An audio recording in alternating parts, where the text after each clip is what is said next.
नमस्कार। India debate में आप सबका स्वागत है। मैं हूं आशुतोष पाठक। रहिए होशियार, हो जाइए तैयार। दीपके एंड गैंग, आप सभी रहिए बहुत जोर से तैयार। 2 दिन का कार्यक्रम चल रहा है। आज दूसरा दिन है, समापन है। 850 ऑफिसर्स विभिन्न डिपार्टमेंट के, खुफिया एजेंसी से लेकर के सामान्य सिक्योरिटी एजेंसी तक, मतलब स्टेट के पुलिस से लेकर के केंद्रीय सुरक्षा बल तक, और नेशनल इन्वेस्टिगेटिव एजेंसी से लेकर के सीबीआई तक, और रिसर्च एंड एनालिसिस विंग तक, और थोड़े बहुत डिफेंस के भी पर्सनल। इसके अलावा अन्य क्षेत्रों के कुछ स्मार्ट इंटेलिजेंट लोग वो भी शिरकत कर रहे हैं। आज कंक्लूडिंग डे है।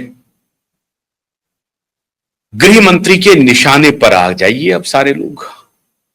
देश को तोड़ने का अगर कहीं से भी कोई भी प्लानिंग चल रही है तो खामोश हो जाइए। गृह मंत्री ने फैसला कर लिया है। अब न ययो न तस्यो वाली स्थिति नहीं है। 2 कदम आगे बढ़ा रहे हैं, 2 कदम पीछे हट रहे हैं, ऐसा नहीं है। स्ट्रेट फॉरवर्ड 850 स्मार्ट ऑफिसर्स के समक्ष गृह मंत्री ने सबको संदेश दे दिया है। भारत की सुरक्षा को लेकर के कोई समझौता नहीं करेंगे।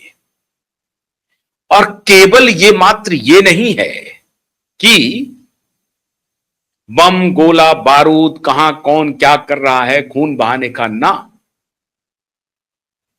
इंफॉर्मेशन वॉर को लेकर के गृह मंत्री का साफ संदेश है। इंफॉर्मेशन वॉर, इंफॉर्मेशन में मालाफाइड इंटेंशन से तैयार किया गया मिस इंफॉर्मेशन को इंफॉर्मेशन बना करके स्प्रेड करने की जो साजिश चल रही है, समंदर पार से भी और बॉर्डर पार से भी, उसको पहचानने की हिदायत गृह मंत्री ने दे दी है। और गृह मंत्री ने यह भी कह दिया है कि जो वॉरफेयर है, इंफॉर्मेशन वॉरफेयर, वो अब लंबे समय तक इस देश में नहीं चल सकता है। मेटा को कहा गया भारत सरकार की तरफ से कि जो प्रधानमंत्री के वीडियो को टेक डाउन किया था उसके लिए तो माफी मांगो। इसके अलावा अभी न्यूजीलैंड ने लगभग फैसला कर लिया है, अपने यहां वो टीनेजर्स के लिए सोशल मीडिया को प्रतिबंधित करने जा रहा है। न्यूजीलैंड। अब मैं आज क्यों कह रहा हूं कि आज का शो आपके लिए बेहद महत्वपूर्ण है, मैं न्यूजीलैंड का जिक्र क्यों कर रहा हूं और गृह मंत्री का क्यों जिक्र कर रहा हूं। न्यूजीलैंड जैसे देश, न्यूजीलैंड की उपयोगिता क्या थी? पिछले दिनों प्रधानमंत्री 44 साल के बाद, 44 साल के बाद भारत के पहले प्रधानमंत्री हैं जिन्होंने न्यूजीलैंड की यात्रा की।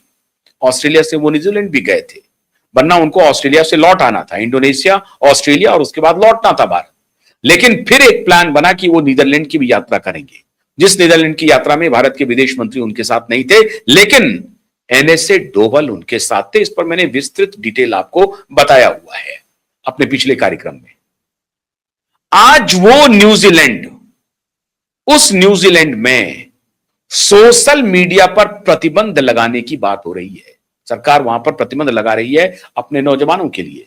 सरकार का कहना है कि सोशल मीडिया हमारे नौजवानों को दिग्भ्रमित कर रही है और मिस इंफॉर्मेशन फैला करके माहौल खराब कर रही है, समाज का वातावरण गंदा कर रही है। इस इंफॉर्मेशन वॉर पे अमित शाह का क्रैकडाउन हो चुका है। और ये जो 850 ऑफिसर हैं, जिसमें विभिन्न स्टेट के डीजीपी से लेकर के बड़े पुलिस अधिकारी से लेकर के सीआरपीएफ, केंद्रीय रिजर्व पुलिस फोर्स, और एनआईए, सीबीआई, रॉ, डिफेंस इंटेलिजेंस, इन सबके आला ऑफिसरों के साथ बैठक हुई। पर्दे में नहीं। अभी सबको लग रहा होगा कि क्या ये तो नॉर्मल बैठक है गृह मंत्री की। Security conference, national security conference का नाम दिया गया है। लोगों को लग रहा होगा कि ये तो कॉन्फ्रेंस हमेशा चलते रहता है। हाँ, चलते रहता था, पहले भी चलता था। खाना पकाने बजाना होता था बहुत बढ़िया से, लाखों खर्च होते थे, स्वागत भी होता था, अच्छे अच्छे पकवान बनते थे, खा पी करके निकल जाते थे। वो भी दौर था जब चिदंबरम जी का जमाना लोगों ने देखा, शिवराज पाटिल का जमाना लोगों ने देखा, सुशील कुमार शिंदे का जमाना लोगों ने देखा। ये सभी होम मिनिस्टर रह चुके हैं यूपीए सरकार में। उन सब का दौर देखा। इस तरह के कॉन्फ्रेंस उनके जमाने में भी होते थे, लेकिन वो खाने पकाने वाले कॉन्फ्रेंस थे। अमित शाह अगर आज नेशनल सिक्योरिटी कॉन्फ्रेंस को संबोधित कर रहे हैं, वो मीन कर रहे हैं, उनका कुछ मतलब है। अमित शाह का सिर्फ ये नहीं है कि आइए और सबसे हैंडशेक कीजिए और निकल जाइए। सोशल मीडिया के लिए अमित शाह की एक विशेष आर्मी तैयार हो रही है, जो इन सभी एजेंसीज से कोऑर्डिनेट करेगी।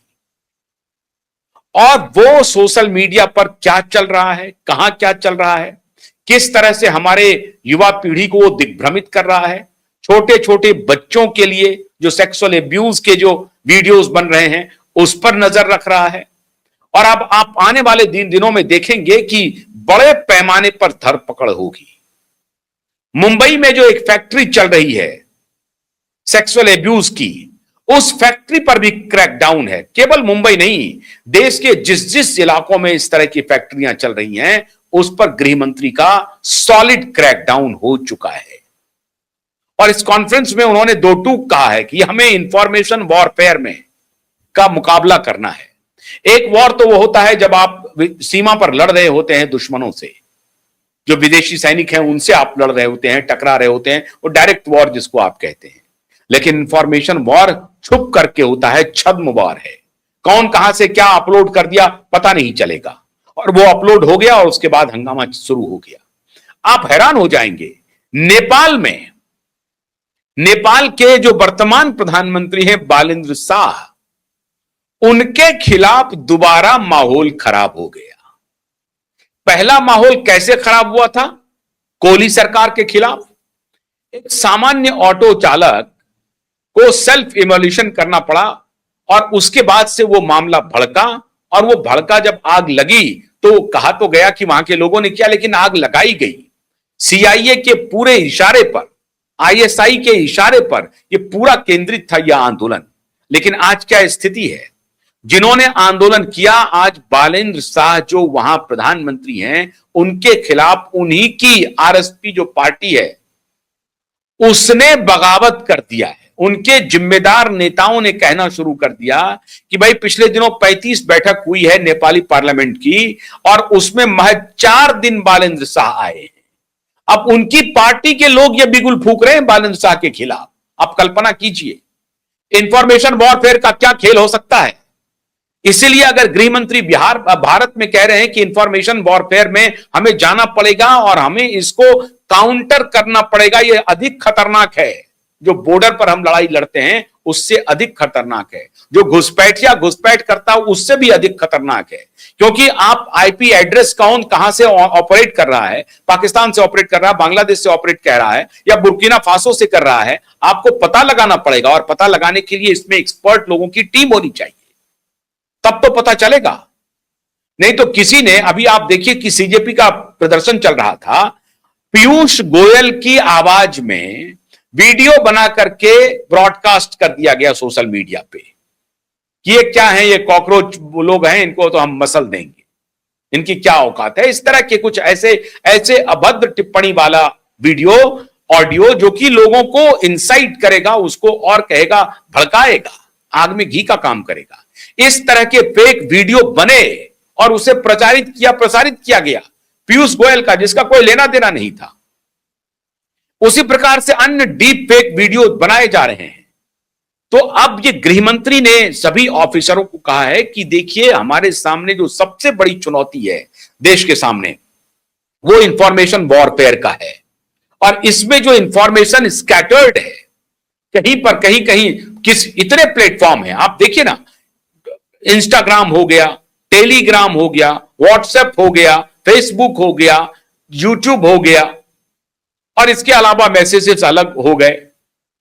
तो इस सब तरह के इतने एन नंबर ऑफ प्लेटफॉर्म्स हैं, जो कि समाज में कोई भी सूचना द्रुत गति से प्रसारित करने की क्षमता रखता है।